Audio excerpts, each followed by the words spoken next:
Hey everyone on YouTube, it's Scott's Low Budget Projects. We're doing an update on the arcade cabinet tonight. It's a little after 6:30 right now on Saturday. My friend came over about a week and a half ago, and we decided to test out my new mini arcade bar that I reassembled. This room here was just a vacant room in the house I'm living in, and we did a couple things, kind of doing, I don't know how well any of this stuff actually works, but decided I always kind of like the whole 90s bar theme, and being somebody that grew up in the 90s, I was born in 88, so remember a lot of that. Plus I have some relatives and small town life. Bars were a hangout spot for kids, which I know a lot of you are like, whoa, kids hanging out at a bar, that's weird. It's not as weird as you think if you grew up in a small town, especially with the atmosphere I grew up in. Small farming town. Bars were kind of like a cafe, and people just hung out there. It wasn't your typical sleazy drunk atmosphere. Don't get me wrong, I'm sure they had their people come in there later at night, but most of the time we were there during the day when that kind of wild stuff wasn't going on. And it's still kind of that way today, but obviously I'm older now, so it's not quite the same atmosphere. Anyway, with that said, I finally got some things lined up here. If you're not an alcohol drinker, I apologize. Yes, I consume alcohol. I'm old enough to do so. Everything's legit and legal, and I do smoke cigarettes, cigars, that sort of thing occasionally. I'm not a hardcore alcohol consumer or drinker, so if you're not into that stuff, I understand. You drink what you drink, you like what you like, and all this stuff here is just more collectible and not necessarily advertising for anybody. This is just stuff I've tried, stuff I've liked, stuff I thought was neat, stuff I've collected over the years. So not endorsing any of this stuff. So those of you that aren't into this stuff, that's fine. You do you. Anyway, here's my little mini bar set up for. I was talking about it a while ago. Got my Ford Ranger grill up on the wall there. That was here prior. I figured it was kind of neat. There's a small bar not too far from here. They have a lot of like automotive stuff. They do like half cuts on the wall with like back ends of taillights of cars. Like they have a front end of a different car, bunch of different things. A Corvette back end, a Ford Galaxy back end.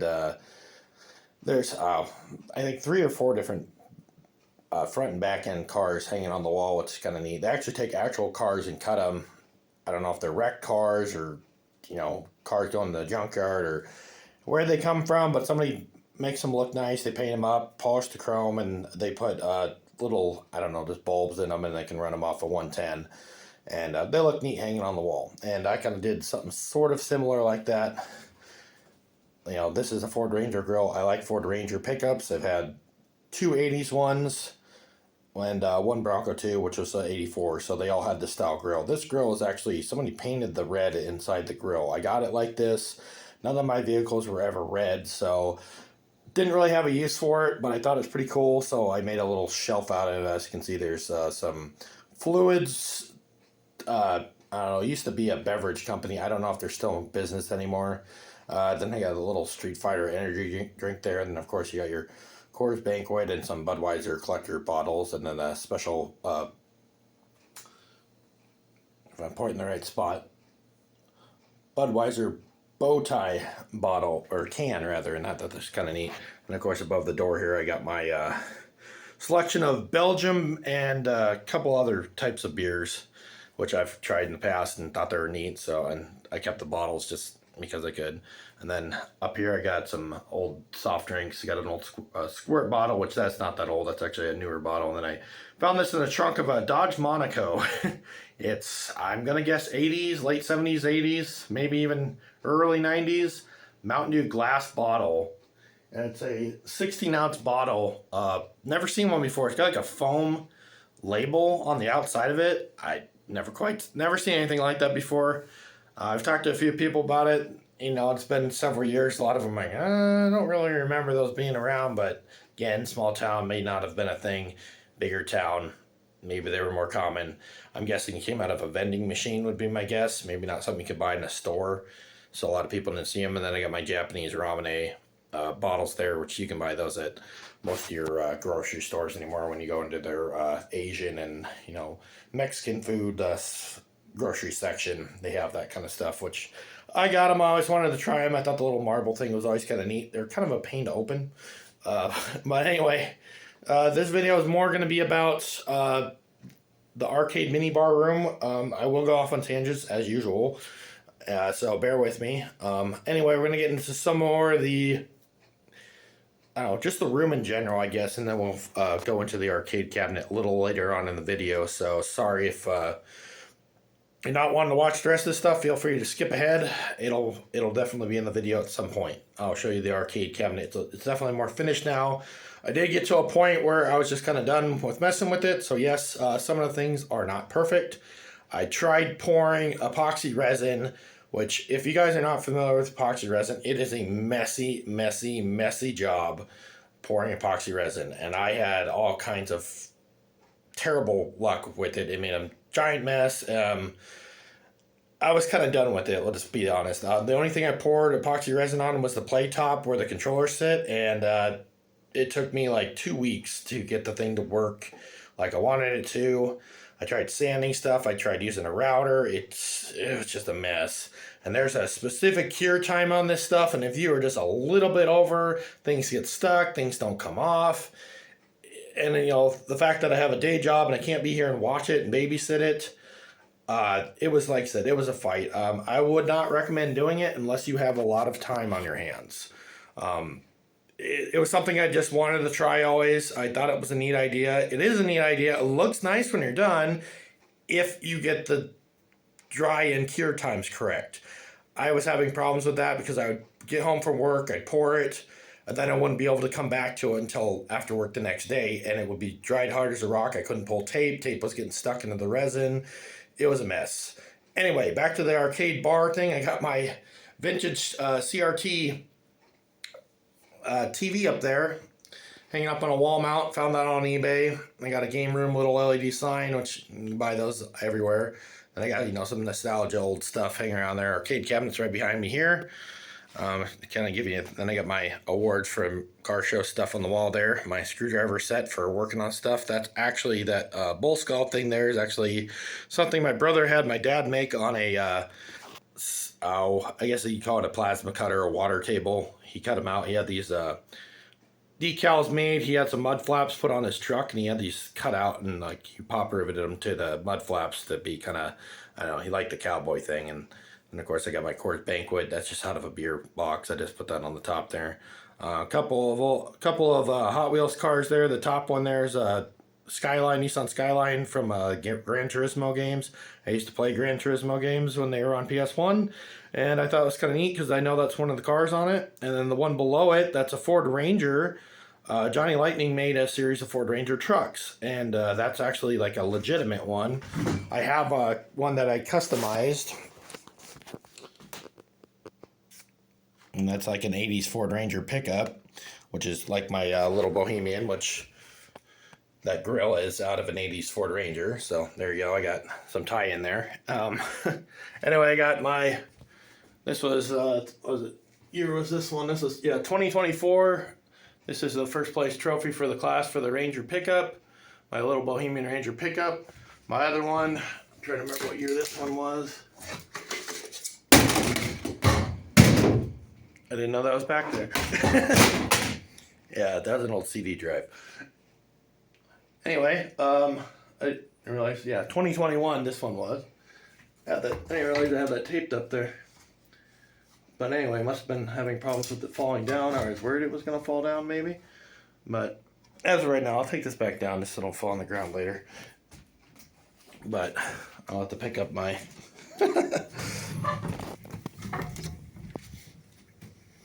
CD drive. That was a counterbalance on the back of the thing. I totally forgot that was up there.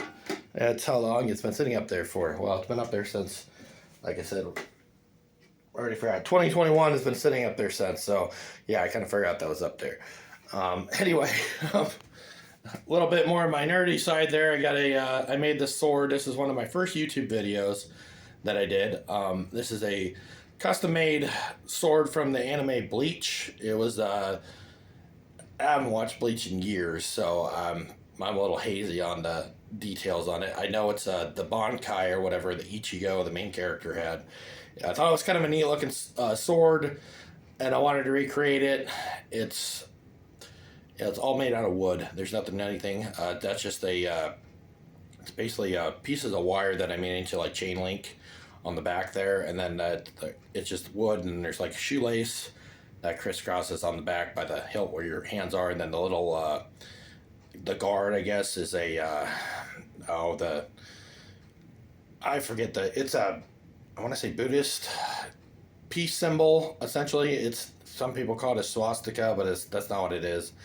It's a religious symbol that they used, and the Nazis unfortunately made it into some sort of like extremist thing. So not what. I'll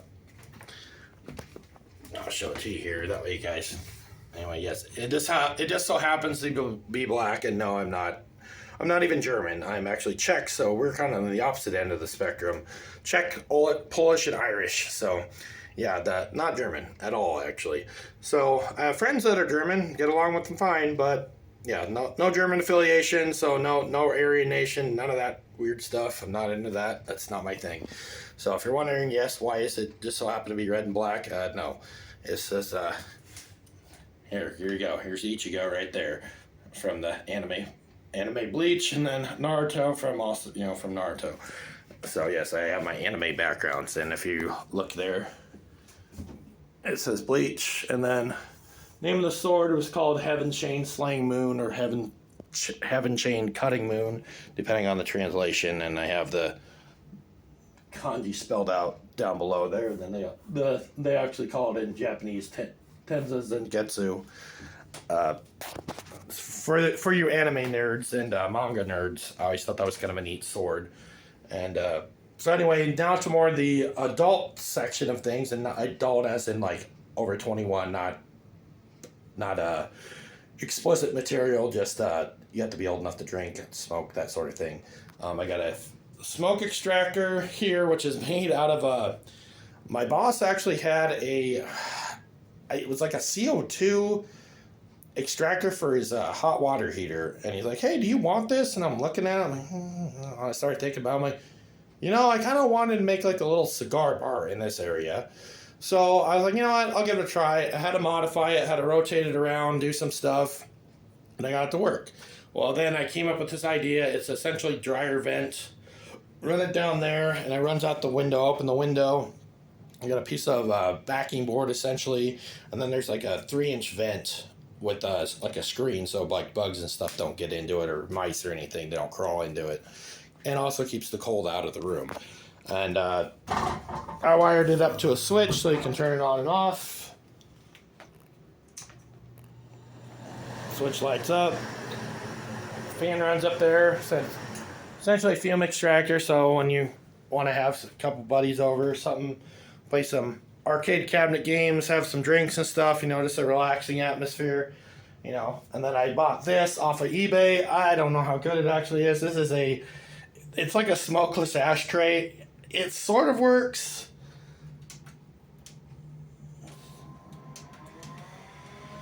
Here it kicks on there. It's got a battery inside of it, so it runs.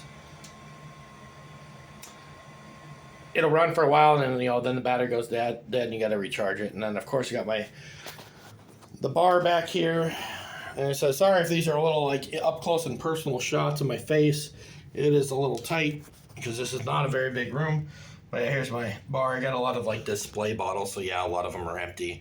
And then this, which I think is kind of neat, I got some custom signs made for my beverages of choice.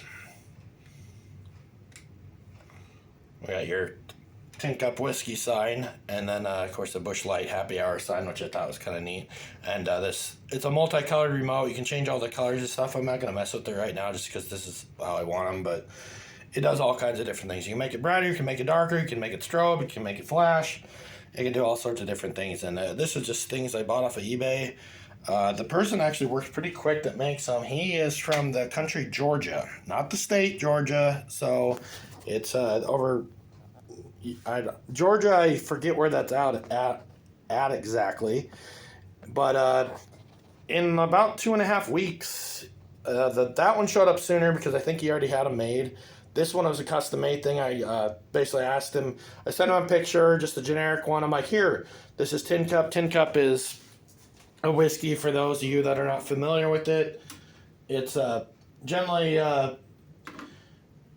you can buy it at most grocery stores. I don't know like how readily available it is in your area, but around like Midwestern, in my case, Nebraska, you can go to most grocery stores and they have it. I like it. It's pretty smooth.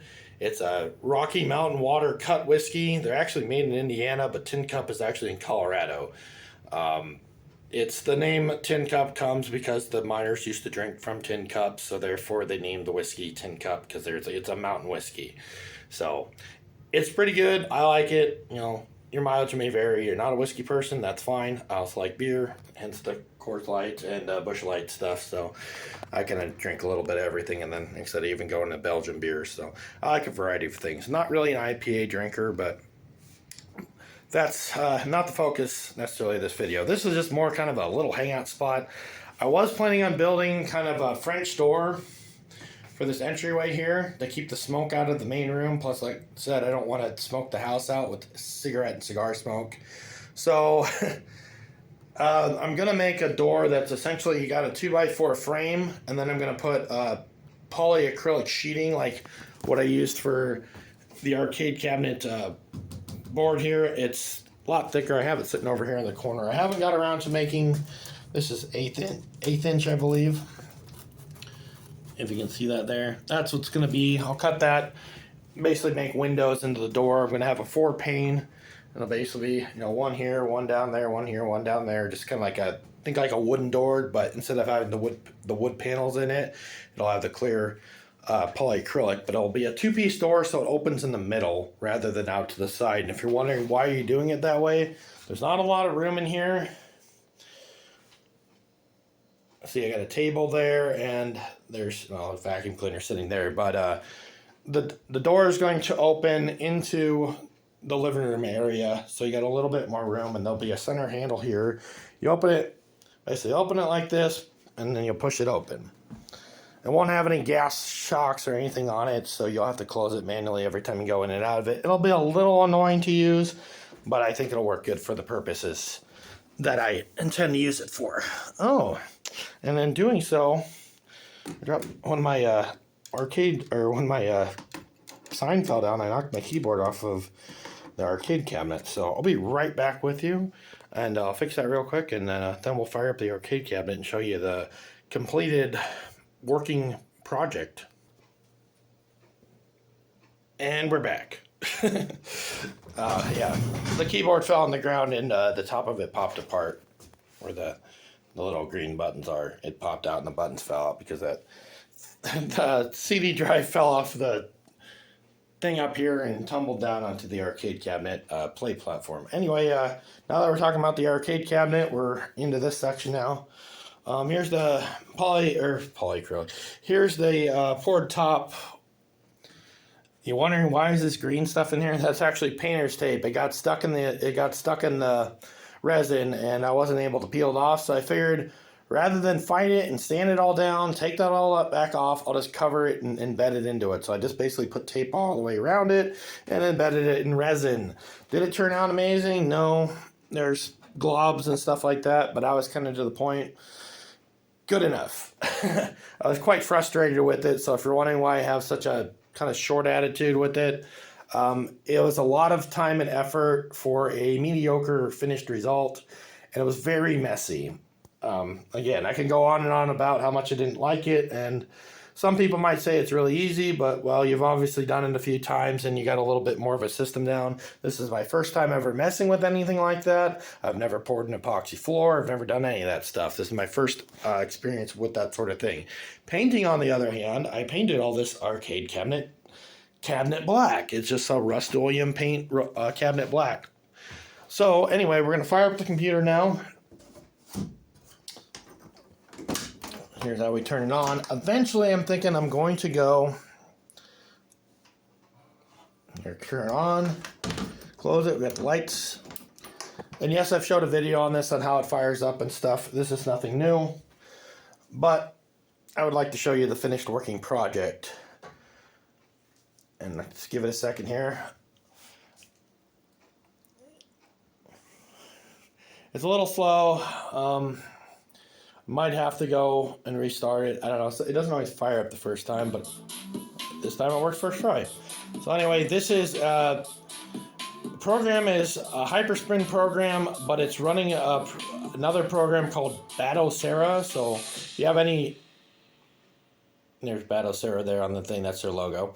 If you have any experience with that, that's what it's using. I don't know anything about this operating system or anything like that. It runs is a Batocera installed on a Linux operating system. My friend is actually the one who he cloned a hard drive essentially, and it's running a 2 terabyte cloned hard drive. It's got a crap ton of games on it, way more than I will ever play. But I installed a different, we'll call it a backsplash for lack of a better term, on it, and it can run. Right now, I can use a keyboard. I mean, here's all the different games it has on it. You got PlayStation, you got PS2, PS3, PSP, Pokemon Mini, ported games, Pi games, all sorts of Sega Saturn. It doesn't have every single game on it, I'll admit that, but you got Sega Master or Sega Mega CD, SG-1000, you know, Super Game Boy, which I don't know. Some of these games are redundant because other systems are the same thing. Like, why is there a Super Game Boy? It's the same thing as Game Boy or Game Boy Color. It doesn't really need to exist. But then they have Super Nintendo. But if you listen really close, this backsplash came included with some theme music from some of the popular titles. Like in this case, it'll be Mario World or Super Mario World. And it's kind of neat because it shows, you know, characters from all the different kind of games that these systems had.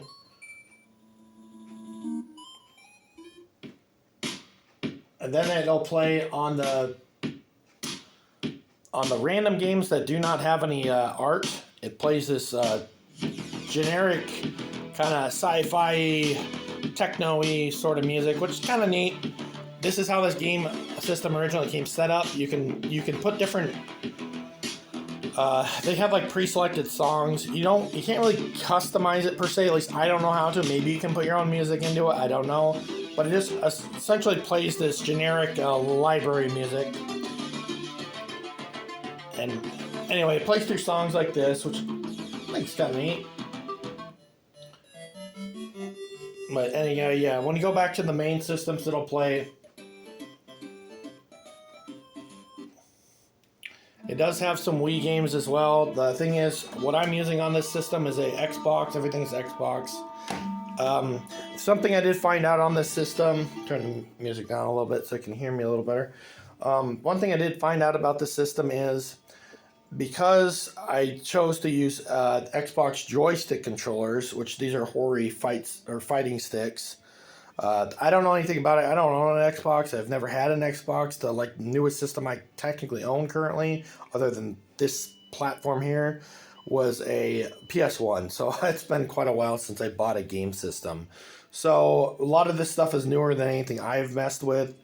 I'm more of a retro gamer, so I like everything. We'll say PS2 and older. So Xbox, yes, is technically in there. I never liked the Xbox controllers that much, but since it just so happens to be running on it was originally a Windows 10 computer, but this operating system is Linux. I figured I'd stick with some more familiar hardware, and it's really plug and play, and it just works. Anyway, just to show you, I can control. That apparently does volume, which I've never really done the controller so much, but anyway, you can use the controller to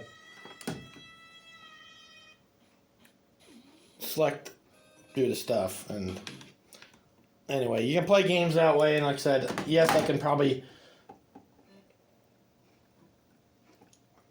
This all the different. You got Atari 2600, Atari 5200, Atari 7800, Atari Linux, Atari ST, Atari 8-bit, all kinds of different. I mean, I can name off the names. You know, there's a ton on here.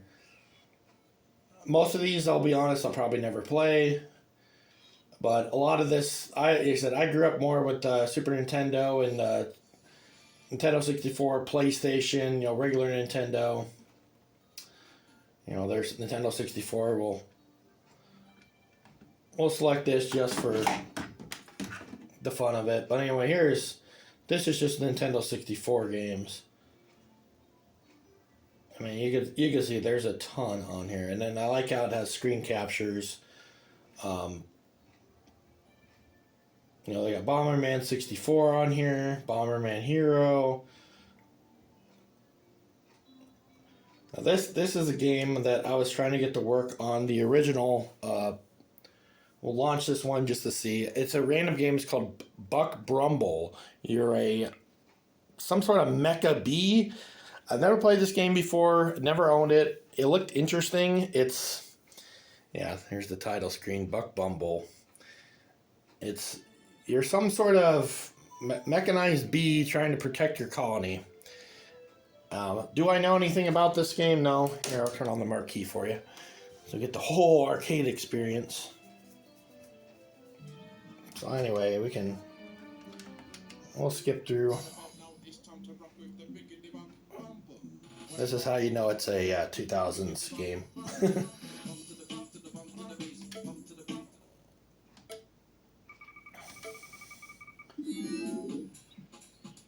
But anyway.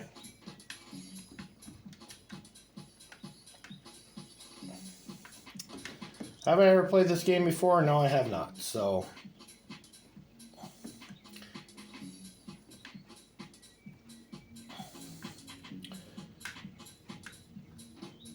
anyway, not the most impressive way to play. I'm playing literally with one hand, so you can see that my controls could use some work. But I think the idea is you're a character, you kill the bad guys essentially. So see if we can back out of the game here.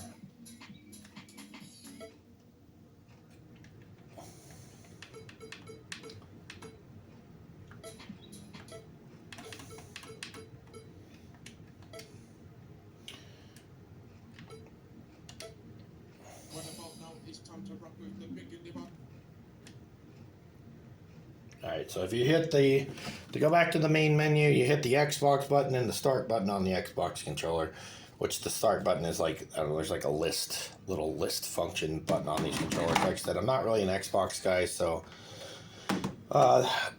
anyway, the reason I am not using the joystick controllers is because the joystick controllers really only work on fighting games or 2D platformers. So if it requires any sort of bumper, trigger controls, like this stuff up here, there's not enough buttons to play them. So the games like that I just demonstrated won't work because you don't have a way to navigate, because you would technically have to have two joysticks, one to go up and down and then the other one to control the character. Basically the camera can't follow the character around because you don't have enough controls. It'd be like trying to play,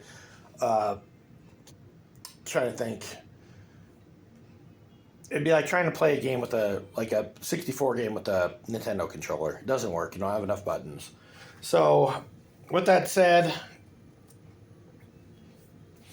here's the working concept of this. And as far as turning on, shutting it down, it kind of works just like an old computer does.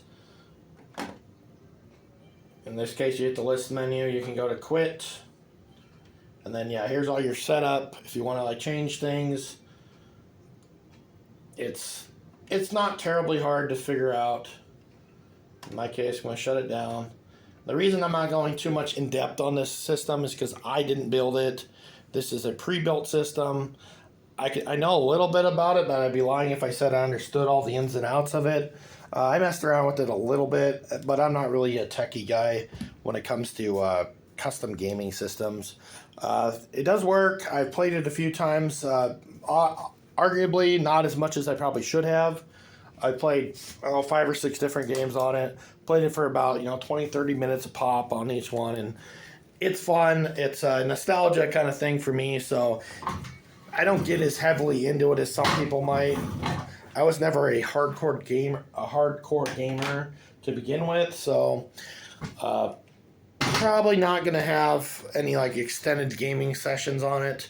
The one thing I was hoping I could do is take that hard drive out, put it in a different computer, so maybe I could have a little bit more of a relaxed playing atmosphere for your console games, because playing it at the arcade cabinet, albeit kind of cool, nostalgic, isn't exactly comfortable if you're sitting there for more than 10-15 minutes.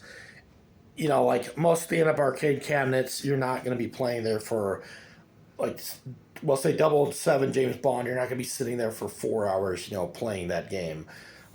Yes, I have bar stools in front of it that are, I got these, which they're okay. I mean, yes, the ones at the bar are actually more comfortable. I can show you. They're a little bit more comfortable, but like I said, sitting there for more than, let's say, a couple hours, you get a little sore and you're just like, eh.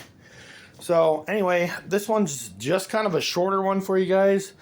I'm not going to get into too much with it just because I don't know a lot about it, but I was just kind of excited to show it to you guys. It's been something I've wanted to do for a while. It's kind of always been a back burner project for me, but I was like, I need a place for, like, if people want to come over, they can kind of hang out, and we're going to have kind of a place just to hang out rather than sit in the living room and, be awkward and that sort of thing. This is a little bit more laid back, and this area, the CRT was just, TV thing was just a little bit more nostalgia than anything, excuse me. The TV does work. It has regular TV channels. It's not cable or satellite or anything.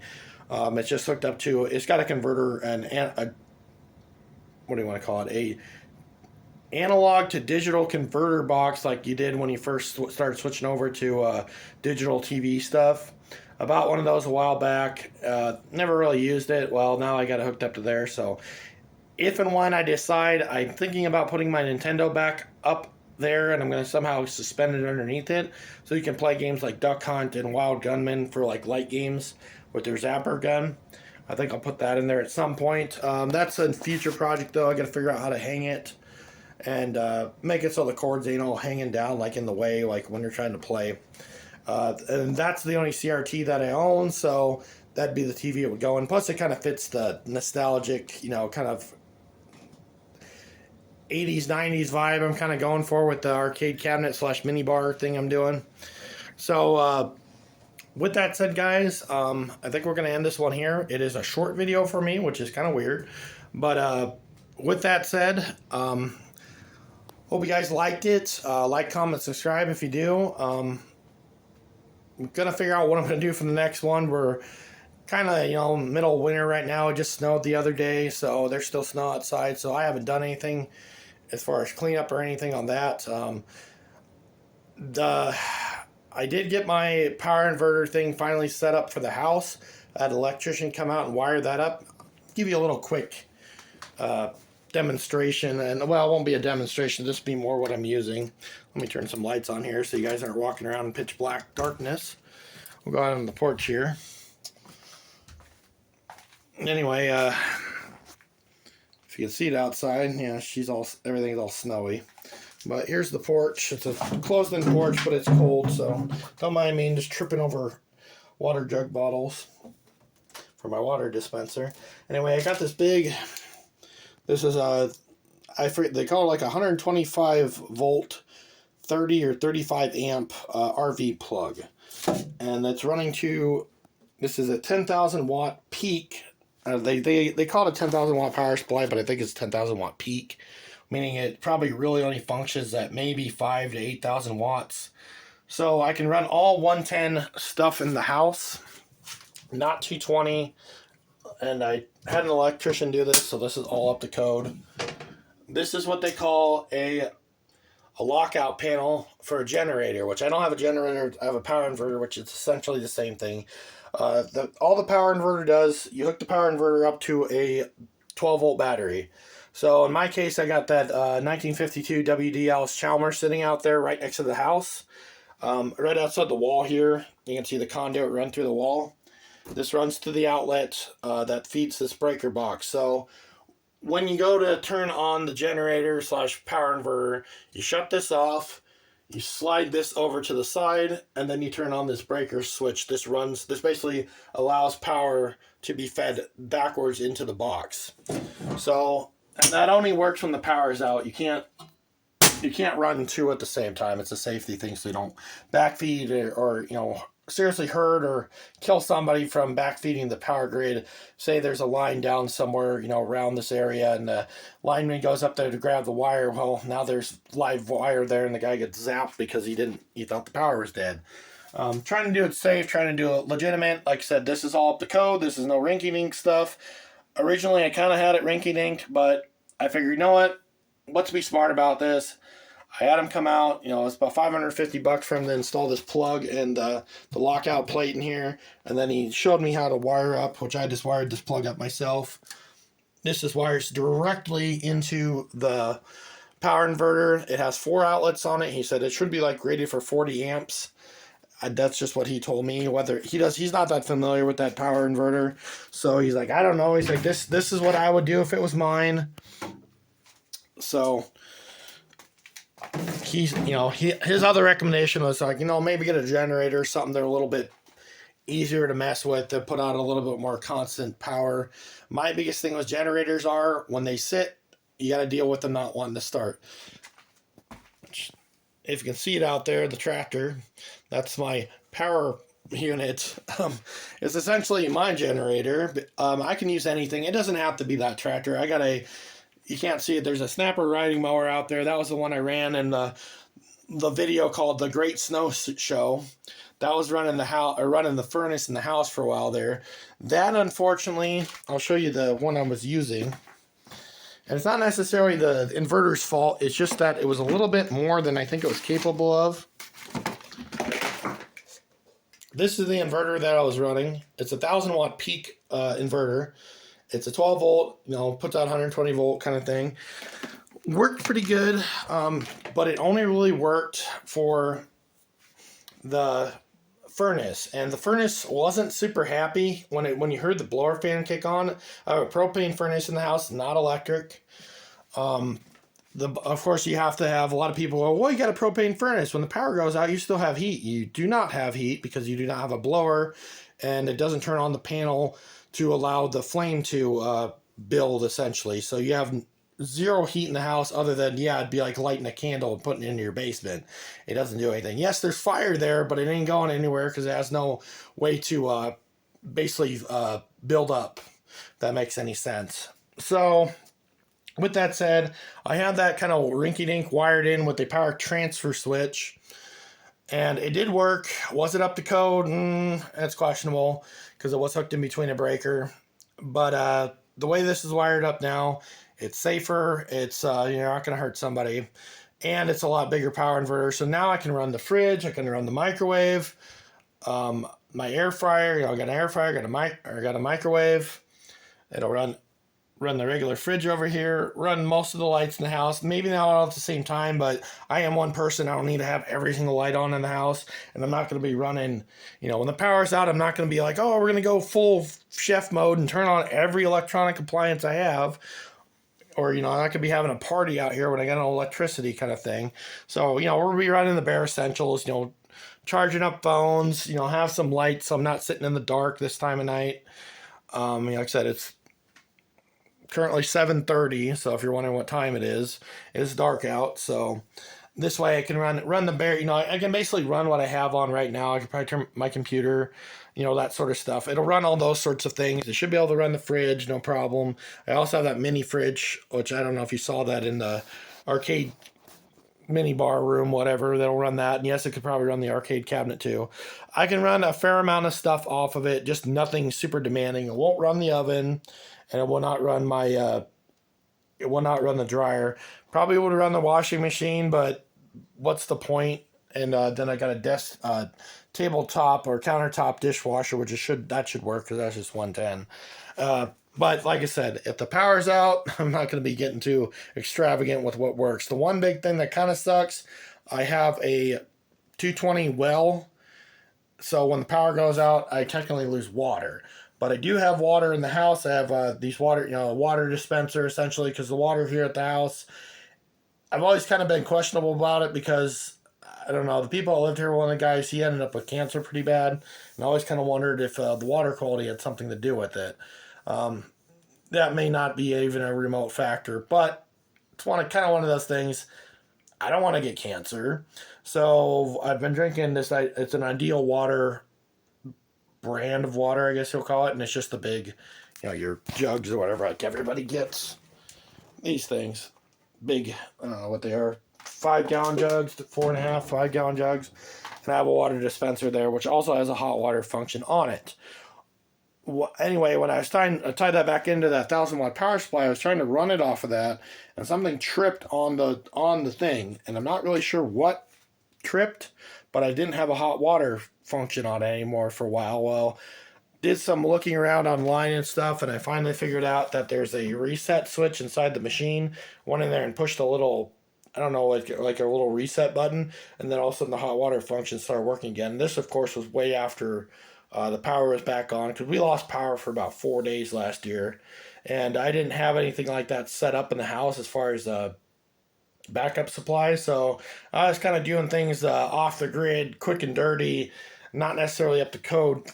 And smart enough, I shut off the main breaker and stuff, so I didn't hurt anybody or anything like that. But probably not something an electrician would recommend. But it was an emergency situation. I had no heat in the house. I wanted something, so this is what I did. I was running a propane wall heater in here to keep things a little bit warmer. I have that up in my bedroom for a little while. Like I said, go back to the Great Snow Show episode on my channel, whatever, and that'll kind of get you more details about what I was doing there. But anyway, just thought I'd give you a couple little updates. Arcade cabinet was kind of the main focus of this video, but just little other things. What have I been up to? Basically that I am currently looking for another vehicle.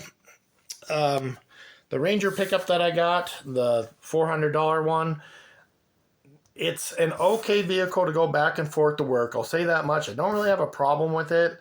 It's just, for some reason, if you take it on longer trips, it always seems to have some sort of little issue. Last time I drove it, I went to go get groceries in Lincoln, which was about 30-ish minute drive from here. So I got there, wasn't a big deal. Well, I always had an issue with the clutch in this truck. I don't know if it develops air in it for some reason. It still got the original master cylinders, a hydraulic clutch system. Still got the original master cylinder in it. Well, it develops air in the clutch, and then it loses the clutch pedal, and it grinds, and you have problems shifting gears, which is a little nerve-wracking when you're in traffic and things of that nature. Like where I'm at, it's pretty rural. You can probably limp it around, but when you're in a stop-go traffic setting, your stress level goes up quite a bit, and especially mine, because I don't really like driving around in big towns, and that's just, I don't know, grew up in a small town, so I don't really like the traffic and stuff. Like, if you're in a bigger town or something like that, it's second nature to you. You're just used to it. I can put up with it, but I don't really like it. Anyway, with that said, the truck's fine for driving back and forth to work. I live 3 miles from work. Not a big deal. Drives there and fine. No complaints. Well, anyway, when I went and took it there, like I said, the clutch was acting weird. Shut it off, went into the store, got all my stuff. I was stocking my mini bar, ironically. Like, walk out there, put all the stuff in the truck, go to start it, didn't want to start, which cranking over, but now it wanted to stay running, kept dying.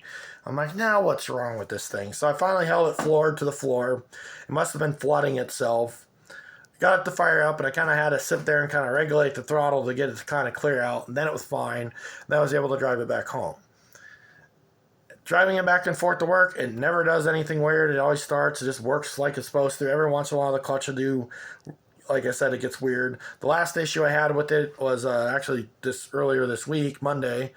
The right front brake line blew, which, no surprise, the truck's got over 300,000 miles on it. Everything's original as far as brake lines go. I replaced the right front brake line, got the pedal back. No big deal.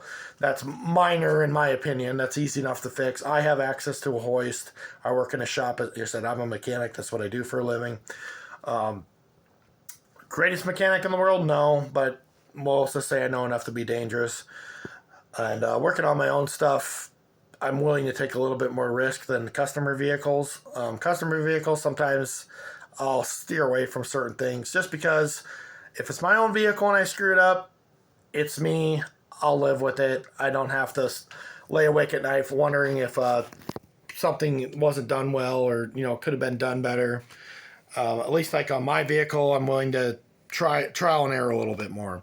So like brake line stuff, some people are like, why don't you replace all of them? Like, if you've ever replaced brake lines, it's not a fun job. It's kind of a pain. And there's a reason why a lot of people don't do it. I'm one of those people that I replace them as it needs. So, yes, it might have 8 rusty brake lines, but it's 8 brake lines that are spaghetti mess wrapped through the frame, going every which way. And it's not no 5, it doesn't take 5 minutes to do the brake lines. It's probably a day and a half to do that kind of stuff. And as a mechanic that has, other things to do, it's just not practical to do all the brake lines in one go. And some people may disagree with that, be like, well, you're getting paid for it. Why don't you just do it all at the same time? I don't know. It's just the type of work that I do, it's just not beneficial to do that type of work. And I know, like I said, it's kind of a controversial thing. Some of you might disagree. I personally don't think it needs it. Like it's like they say, it only needs what it needs. And yes, okay, it might suck. Yes, you'll drive it for a while, and they'll say 2 weeks down the road, another brake line blows. Well, now you have another leaking brake line. Well, bring it back. We'll fix it again. It's annoying, but eventually, at some point, you're going to have all the lines replaced. It's just, I'm not going to spend a day and a half replacing brake lines for you. You're not the only vehicle on the road. There are other customers. There are other people that need things. And it's not to be blunt, but the world doesn't revolve around you. We have other people, other customers, and other things to do. I'm sorry, but we're just gonna fix what your vehicle needs currently, and that's just the reality of it sometimes. So if you're wondering like why mechanics don't do certain things when you think it would just be smart to, that's the reason. It's just not practical always. And as I said, time constraints are a big thing for mechanics. They only have so much time to do things. And it's just not practical to spend a day and a half on stuff. Like I said, I know in the world of YouTube, all the car guys on there, rebuild and frame off restorations and stuff. And I know that's not true with everybody that does YouTube stuff, but most of them, they got a week and a half. They're piddling around with stuff after work. It's not reality. Reality is you got 3 hours to do this job. Another car is coming in. That car needs to go out that you're working on. It can't be in there all day. You got to, it's you're getting paid to do it. It's not free labor. It's not you doing stuff after hours on your own time. It's not a back burner project that we'll get to eventually. As a customer yourself, you're going to want the vehicle back in a reasonable amount of time. So that is why we don't do things that way. And that's my personal belief is if it doesn't need it, we're not doing it. And maybe that says something about me as, maybe you're just lazy. I just don't like throwing parts at stuff when they don't need it. That's just how I am. And I will argue with my boss sometimes because he gets in that habit sometimes of just putting parts on stuff just because he doesn't understand the system or things of that nature. Well, most of the time I'm the other way. I'm like, hey, we don't understand this. Let's send it to a shop that understands this. And yes, it does kind of cuts into our bottom line because you're like, oh, you're sending work away where you could be doing it yourself, but we're also making the customers happier because they are getting work done the proper way versus us just dumping money into it and then them having a broken vehicle at the end of the day that we can't figure out. And it's like, oh, we just spent $400 on trying to put parts into it and it still doesn't work. Well, guess what? Now it has to go to another shop and they're going to charge you whatever else it's going to cost versus us just stopping and be like, hey, we don't know what's going on here. It's above our mental capacity, which I know that sounds dumb, but not everybody's, Albert Einstein, and not everybody always knows the correct solution to fix a problem. Some people just have a better background in certain things. In my case, I struggle with the electrical side of things. So I do not like diving into electrical diagnosis. And I know some of you might say, well, you're a mechanic, you should be good at that. Not all mechanics are good at electrical diagnosis. And I'm living proof. If it's more than a obvious, like, oh, I see there's a broken wire, or I see this, if you got a problem that's intermittent, doesn't work all the time, I'm going to have a hard time diagnosing it. And I know that's a little bit more saying that, yeah, I have my shortcomings. And yes, it's also why I work at a smaller shop. I'm not at a big dealership. I'm not a top paid technician. I get paid average wage for a technician and maybe even below average, depending on who you talk to. But I make do. I'm able to afford my hobbies and stuff like that to an extent. I'm not driving around new cars. I'm not that guy. I mean, I got, like I said, my stuff right now. I got a 95 F-150, a 95 Ford Ranger, an 88 Ford Ranger pickup. That's my project one that's currently having issues. And then that newer motorcycle I bought a while back, the Zhongsheng SG3, RE3 SG400. There we go. Try to say it right. CSE RE3 SG400 is what the US version of it is. It was an imported bike from China, but they sell it here in Azusa, California. I got the bike shipped here.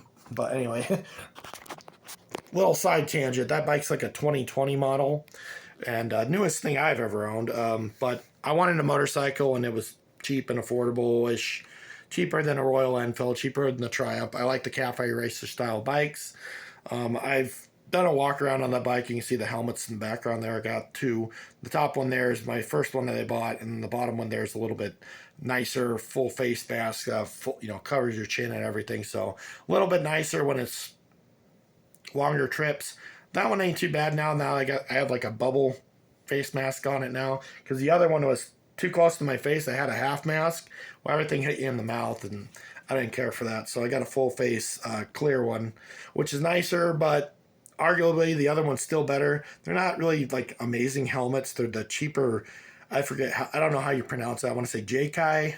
It's like the Chinese eBay helmets. They're not some special Bell or expensive helmet. They're probably one of the cheaper helmets you can buy, but I figure it's better than nothing. Motorcycle safety is something I a little paranoid about because, like I said, it's you versus the asphalt essentially when you fall off the bike.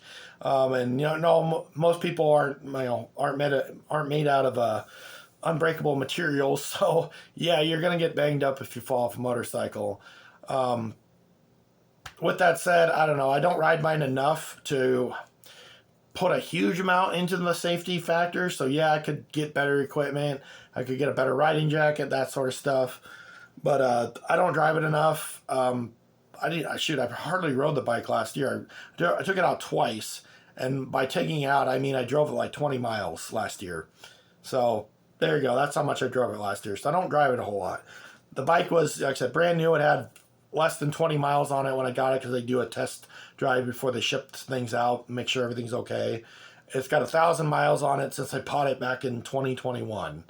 So it might seem like a lot, but one of the trips I went was on a longer trip to go visit my sister and her husband.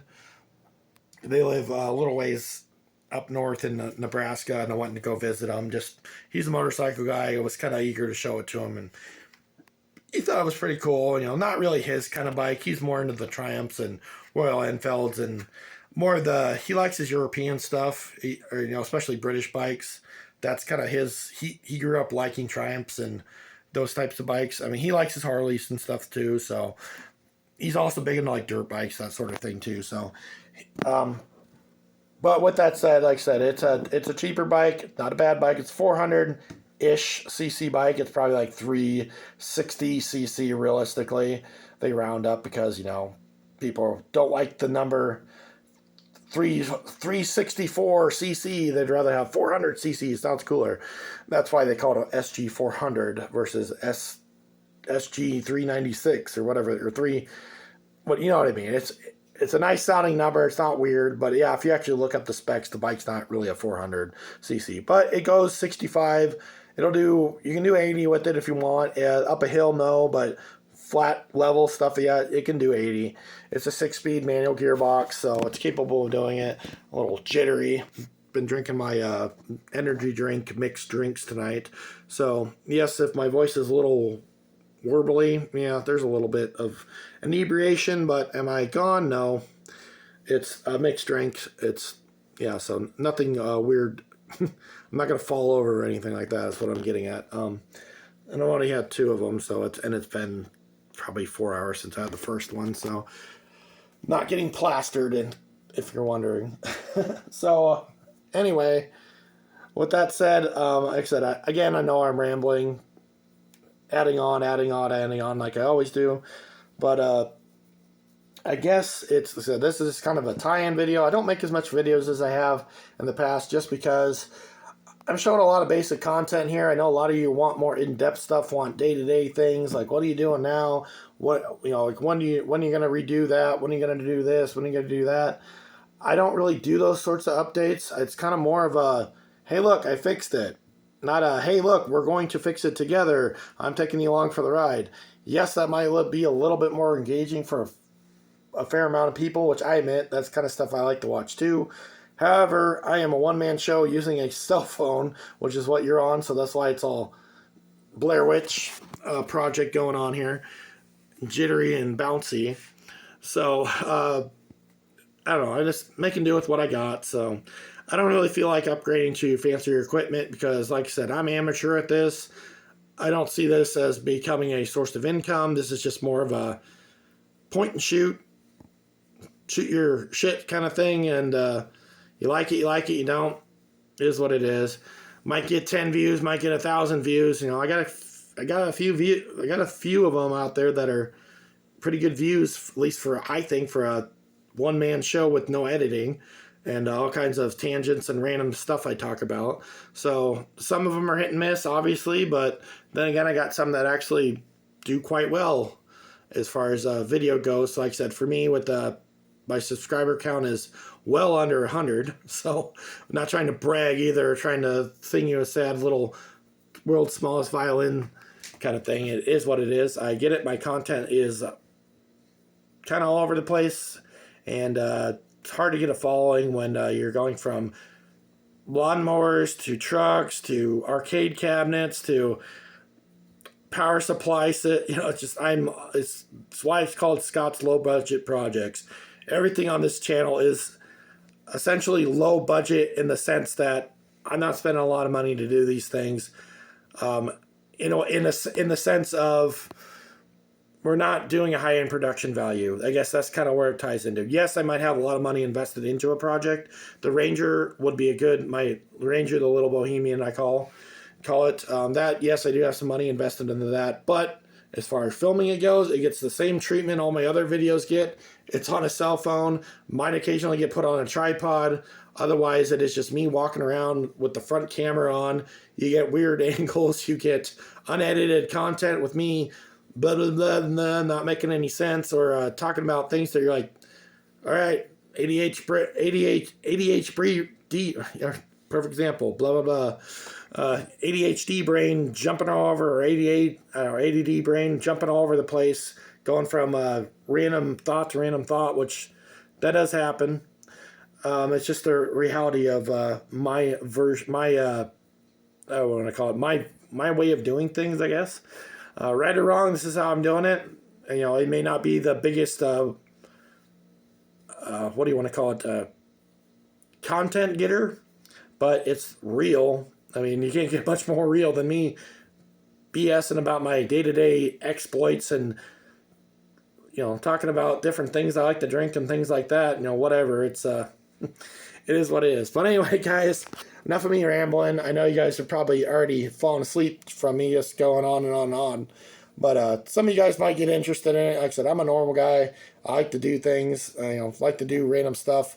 I get a lot of random wild hairs on doing projects and stuff.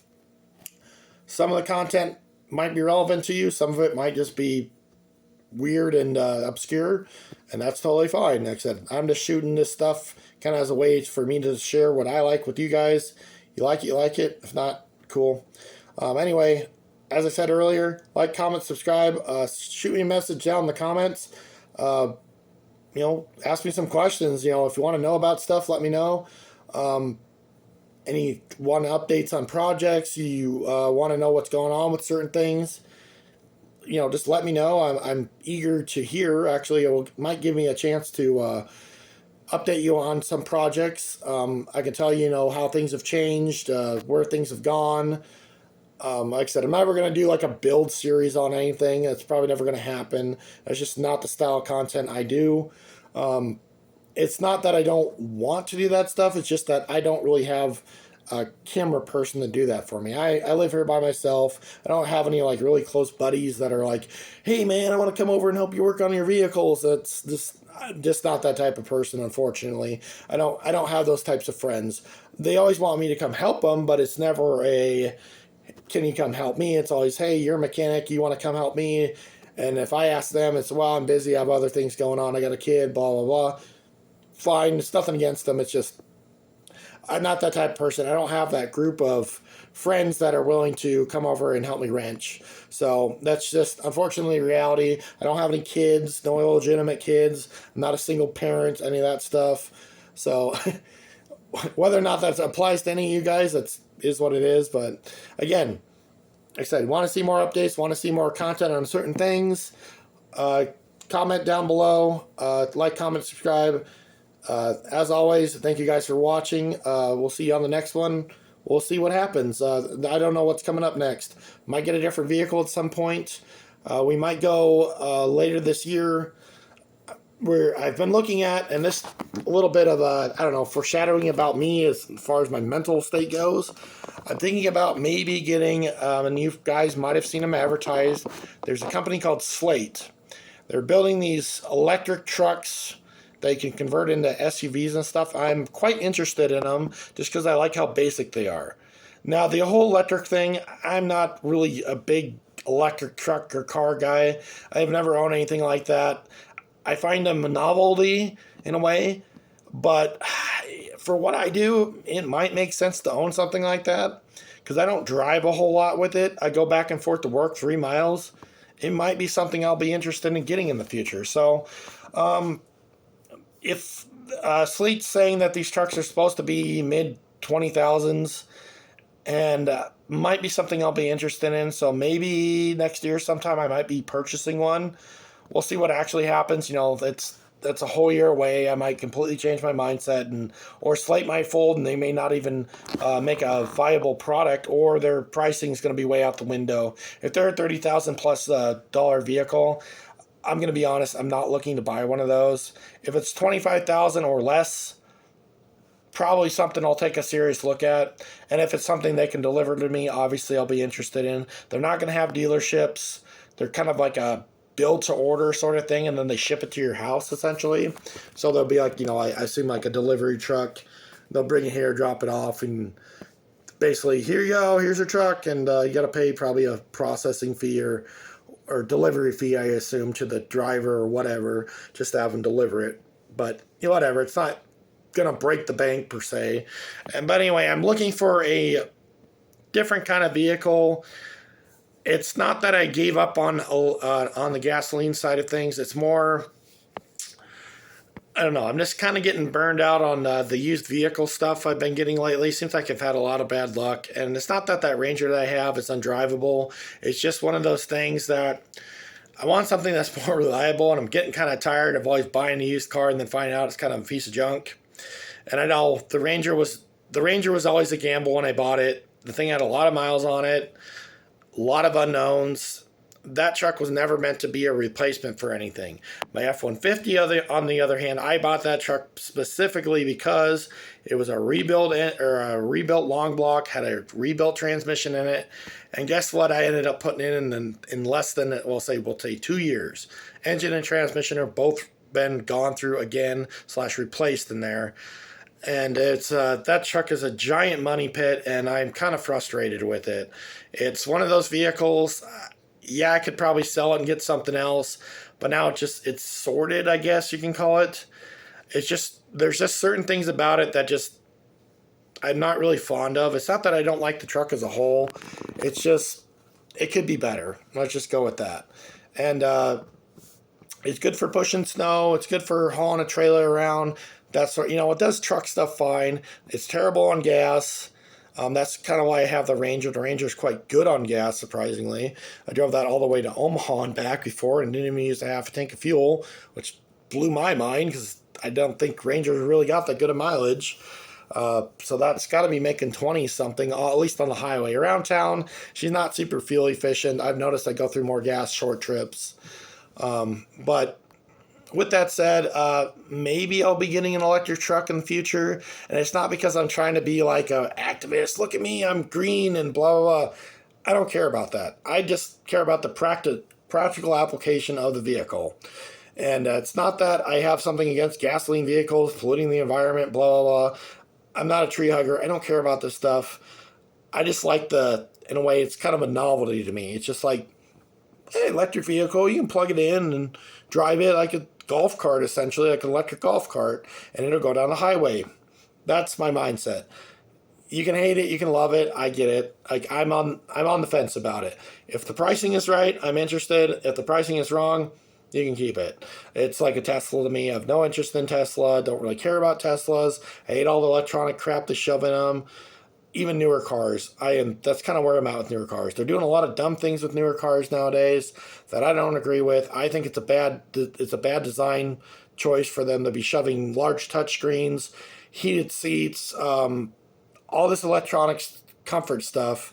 It is way too much for the average consumer. It is adding a large price tag to, and otherwise it could be a simple vehicle if they would strip out, 70% of the stuff they're shoving in these vehicles that doesn't need to be in there.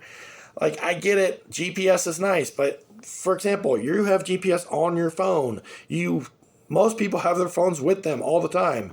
You stick it up on your dashboard like a lot of people do anyway, turn on your GPS and away you go. And you can even plug it into the power supply, whatever, and then it can charge it so you don't have to worry about your phone going dead. And I'm okay, like Bluetooth's fine, like I get that, but you don't need freaking Pandora, Apple CarPlay, any of that. You don't need that stuff. Like, if you want music, your phone can have music. You can have you can have all that on your phone. Perfect example. If you have Bluetooth, you can do Spotify, Apple Music, all that stuff off of your phone. You can do Pandora, all that stuff. You can do it off your phone. You do not need in-car dash crap. I don't think any of that needs to exist. Bluetooth is fine. I get the wireless thing. You don't have to have cords plugged into your car. It's good for safety as far as like hands-free audio goes. You like making phone calls, or you're a business person, you're always on your phone, fine, it's better. I personally don't care about that stuff. I don't, like, the phone side of things, other than the GPS factor and like listening to music, I could care less about the rest of the audio stuff. The other thing I'm going to get at is the dual zone climate control stuff. Yes, I know it's been around forever. It's nothing new, but it's very problematic. It seems like they have a lot of extra stuff that doesn't need to be there. And most people don't benefit from it. Let's be honest here. If your passenger is so, what do you want to call it? They complain about that much stuff. It's not the car's fault at that point. It's the person just needs to get used to it. I mean, I know it's like, it's like, don't you want a car to be nice? That kind of stuff. It's like, I grew up with stuff that was simple, and you just live with it. Now everybody thinks you got to make something that's comfortable, that works for you, basically custom built for you. And it's like, that's great and all, but who's the one maintaining it? It's not you, it's everybody else. So it's actually making it a lot more complicated for these vehicles to be worked on, to be serviced, for parts to be replaced. If you ever saw how a heater core or any of that stuff is to remove on 98% of vehicles, it is a pain to get at this stuff. It is not fun. It's very labor intensive, and I'll be honest, there are very few mechanics out there that like doing that stuff. And when they do, they have a very open-minded viewpoint on cars in general. And I'm not trying to be the negative person here in the room, like saying that all new cars are bad, they don't do anything right. They have some merits, don't get me wrong. Backup cameras have their functions. I get it. There are some vehicles you can't see crap when you're backing up. And backup cameras have their function. So yes, you can have a backup camera in a car or truck, whatever. It has its function. I'm okay with that sort of stuff. But when they have these active shutter flaps and all this stuff up on the radiator, lane change alert, all this extra stuff, it doesn't need it. If you're that bad of a driver, you should not be driving. I am sorry. Like, there's a reason you take a driver's test. If you're incompetent of being behind the wheel of a vehicle, you should probably not be driving. That's all I can say. It's like you might as well. It's like the best way to describe it is if you are not in control of your vehicle, you shouldn't be in the vehicle. That's really all there is to it. And I'm not trying to be mean. Like I know there are some people that have some impairments. Whether it be you're born that way, or you got in a car accident, or something happened to you where you're not able to do things like you used to be able to do. That's not really what I'm focusing on. I'm talking about your normal people that, for the most part, are fully capable of driving a car. You should be able to drive that car without hitting things, running into people, backing into stuff. If you're doing any of those things, it's because it's you that's the problem. It's not the car's fault. It is you. You're the problem. And I won't say I'm perfect. I've backed into stuff. It happens. But it's my fault. I'm not blaming the car. Like, yeah, you can say, oh, it's got a blind spot, blah, blah, blah. It's like, okay, maybe it does, but the car didn't run into the thing. You're making the car move. Take some responsibility. I guess that's all I can say. Don't make the car some sort of autonomous thing. I don't really agree with any of that stuff when they're trying to make the car drive itself and all that. It's taken a lot of the, what do you want to call it, accountability out of the driver's hands. And I really think it should be the person behind the wheel that's in charge of the car. The car should not be making those decisions for you. Yes, I know there's some instances where you don't always see things. Somebody comes flying up on the side of you when you're trying to make a right-hand turn, or you're trying to merge into a lane, and then you end up sideswiping them because they're flying 90 miles an hour in a 65, and you sideswipe them. Okay, it's a, what do you want to call it? A very small margin of times where maybe that stuff has its application, but for the most part, you don't need that crap. I am perfectly fine with how cars were designed in the 90s. As far as their safety stuff, all that, airbags are fine, seatbelts are fine. They all have their, if you want side curtain airbags, all that stuff, fine, they can have it. I don't have an issue with safety stuff. Safety stuff is fine. Backup camera, sure, you can have that. You don't need all this other stuff, though. If you look at a car, how many miles of wire there are in it, it is ridiculous. It is daunting. And just being an average mechanic, and like I said, I am not a specialty mechanic. I work on your basic stuff. I'm not tearing motors down. I'm not tearing transmissions apart. I do more of your maintenance. I'm more of a maintenance mechanic. We'll call it that. I am more of your oil change, brakes, suspension, that sort of person. I'll do ball joints, those sort of things. I keep your vehicle on the road under normal conditions. I'm not doing timing belts. I'm not doing head gaskets. Your muffler falls off. Yeah, I'll figure out how to put another muffler on. Anyway, I do that sort of stuff. Tires, that sort of thing. That is me. That is what I do. That is we'll call it my bread and butter. It's what I do on a daily basis. Yes, there are some things I don't care for when it comes to how those things are done, but that's a whole nother tangent we can get into some other time. There are reasons that I am not in love with my job, and it has to do with a lot of the new vehicles. I am not one of those persons that everybody says, well, turbocharged vehicles are so great. You get such better fuel mileage, blah, blah, blah. That's great until they get some miles on them. Then you start having problems with things. I will have to knock on Chevy on this one. If you guys have ever driven a Chevy Cruze or own a Chevy Cruze or know somebody that has a Chevy Cruze, those cars are in the shop constantly for problems. And I actually like the way the Chevy Cruze looks. So if you guys are like, well, you're just bashing Chevy, what about Ford? What about everybody else? Oh, Ford has their problems too. I'm a Ford person. And to be honest, most new Ford vehicles, I don't care about. I don't want them.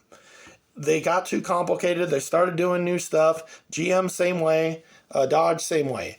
They're doing a lot of bad things that, to me, just don't make me want to own them as a customer. I used to like Fords quite a bit. Like, I wanted the new Ford Bronco when they came out. Not the Sport, like the Bronco that looks like the old 60s Broncos. I thought they were pretty neat, but then I found out the only engine options is a 2.3 liter turbo and then the V6 turbocharged engines. All turbocharged stuff. I have issues with turbocharged motors, mainly because they have a lot more moving parts than a regular non-turbocharged application. Stuff is going to fail. Stuff is going to leak. There are more places for failure. A lot of people don't realize this when they're buying cars. They just think turbocharged, more power, more fun, that sort of thing. They don't think about, what's it going to be like 5 years from now?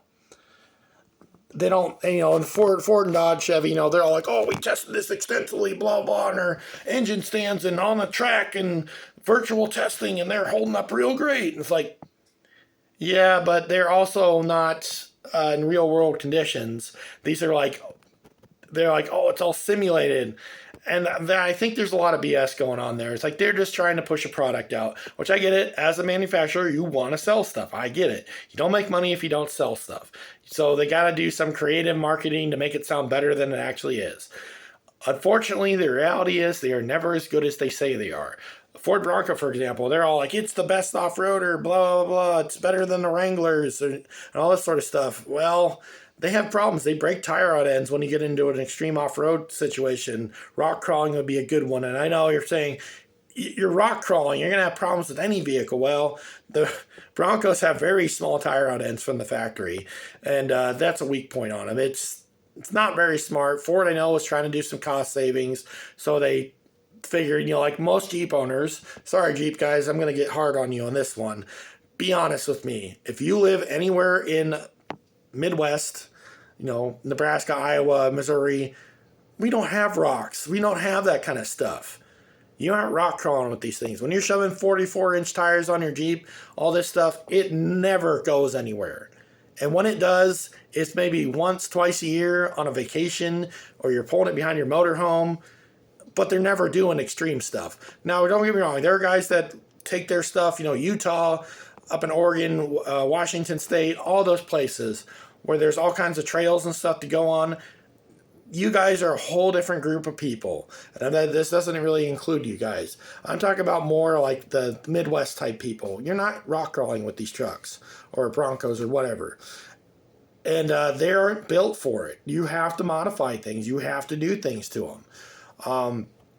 They are basically putting out a product that's good enough to drive on the street and can take a little bit of abuse. When you start going up above and beyond that, you're going to find all the weak points.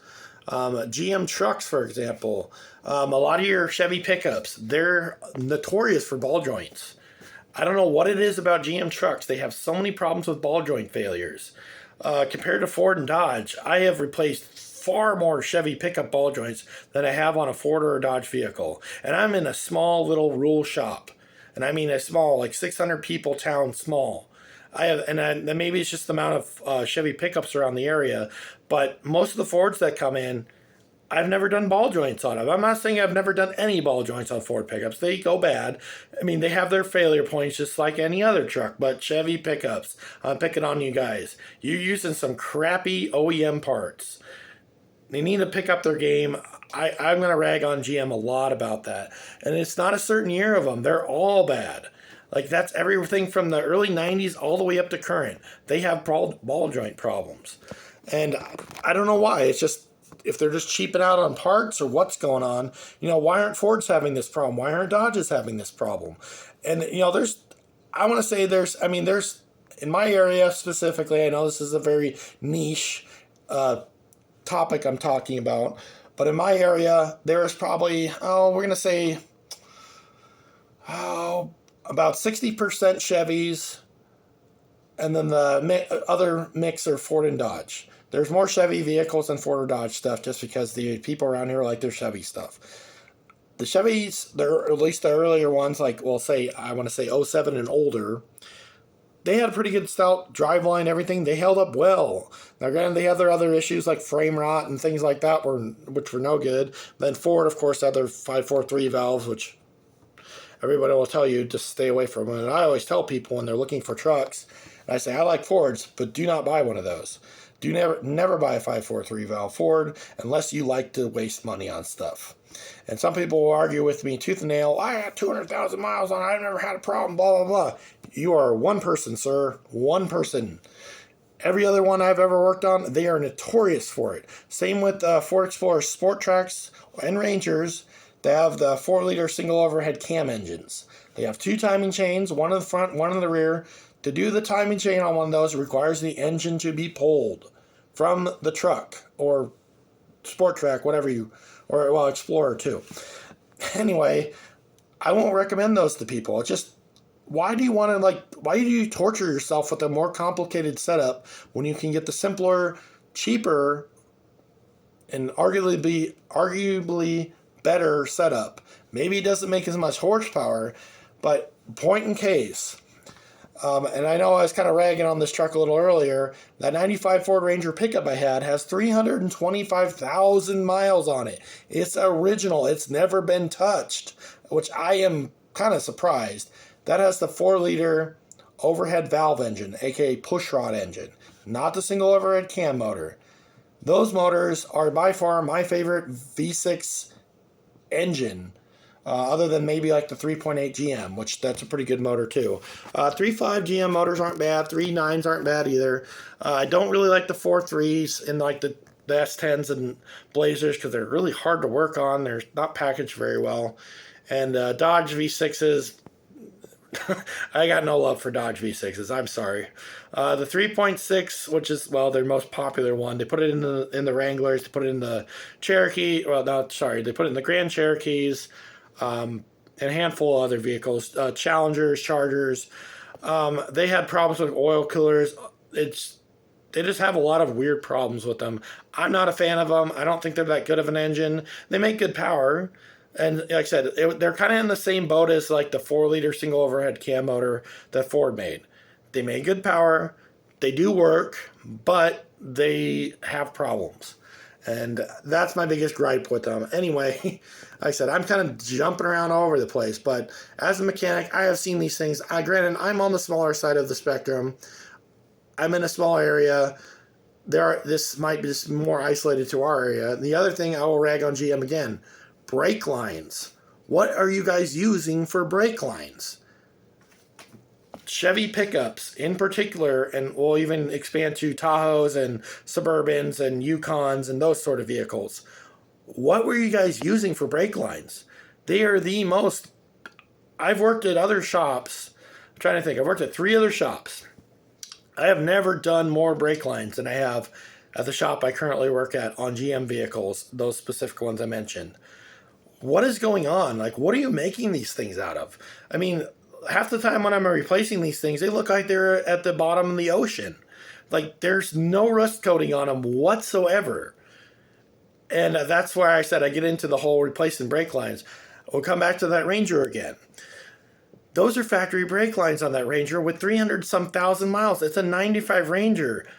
I have done brake lines on a 2010 1500 Chevy pickup that has more rusted out brake lines than a 95 Ranger does. And believe me, the Ranger has seen some rust. It's not rust free. So what is going on there? I mean, don't get me wrong, Fords have brake lines that blow too. It does happen.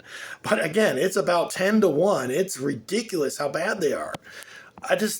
And that's my biggest issue with GM vehicles. And like I said, I've owned GM vehicles. Don't get me wrong. I don't hate them or anything like that. It's just when it comes to buying a vehicle, GM is not one of my top 3. It's not there. And I know some of you are like, what? They make good vehicles. I got a bunch of them. I never had any problems with them. Like, they're good at first until they hit, in my opinion, once they hit about 130,000, 140,000 miles, everything goes south on them quite quickly for some reason.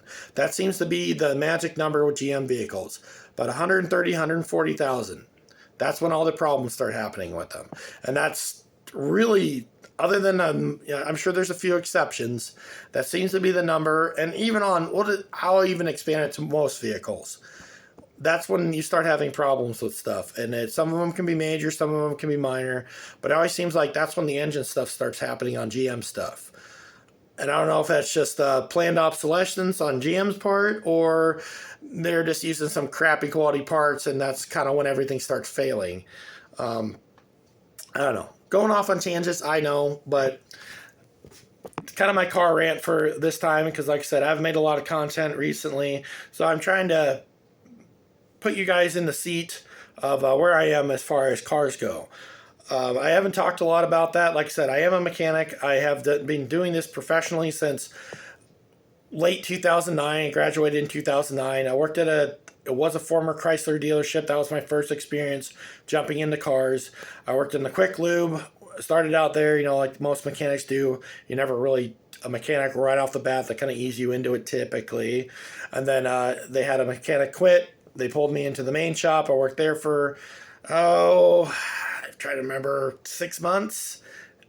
It was sink or swim. It was pretty harsh environment. I had some issues with management.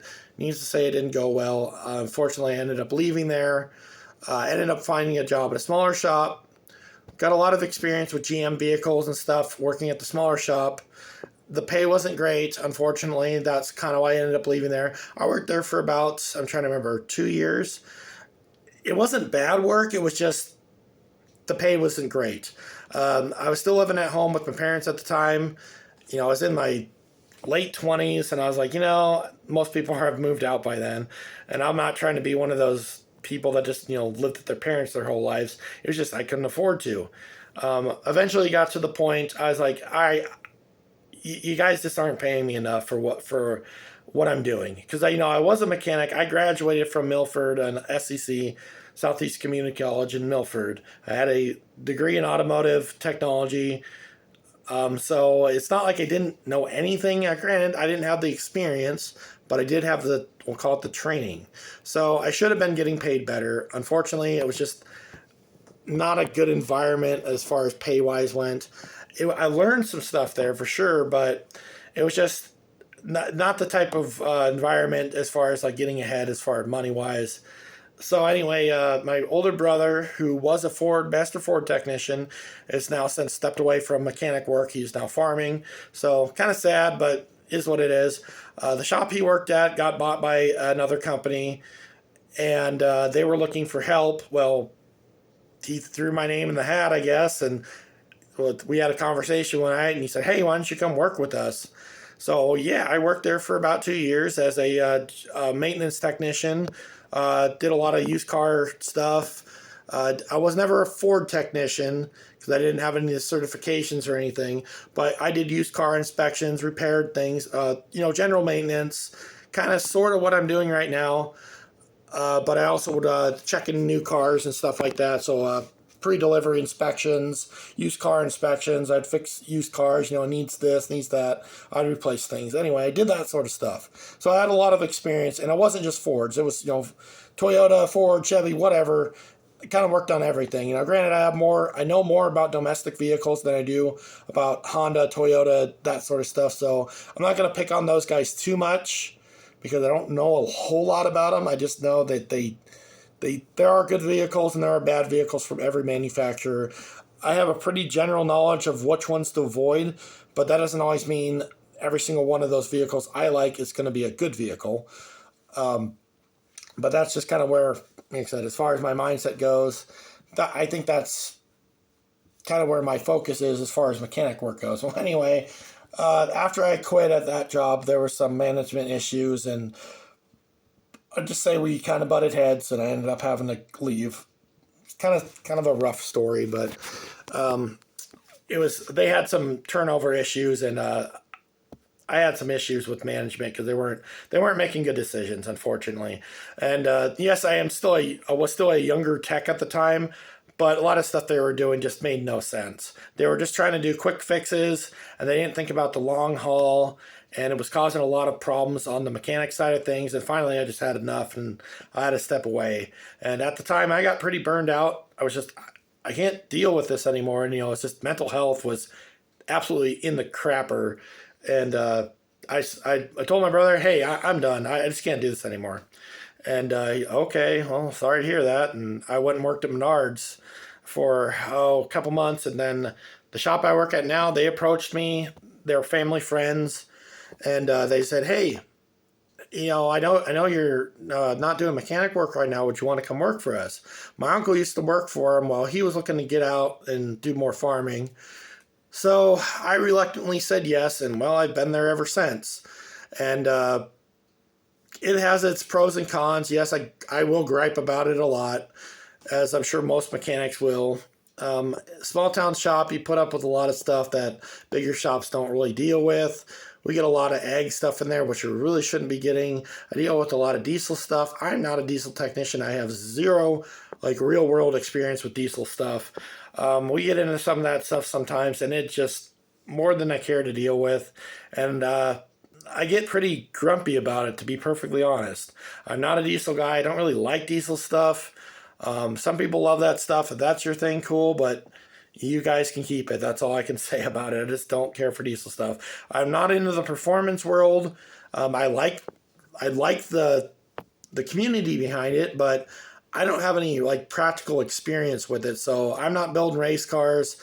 I've never done that sort of thing. The closest thing I can say I've ever done was my Ranger pickup build where I put a 302 into a truck that originally had a 4-cylinder in it. I didn't exactly have a wonderful time doing that.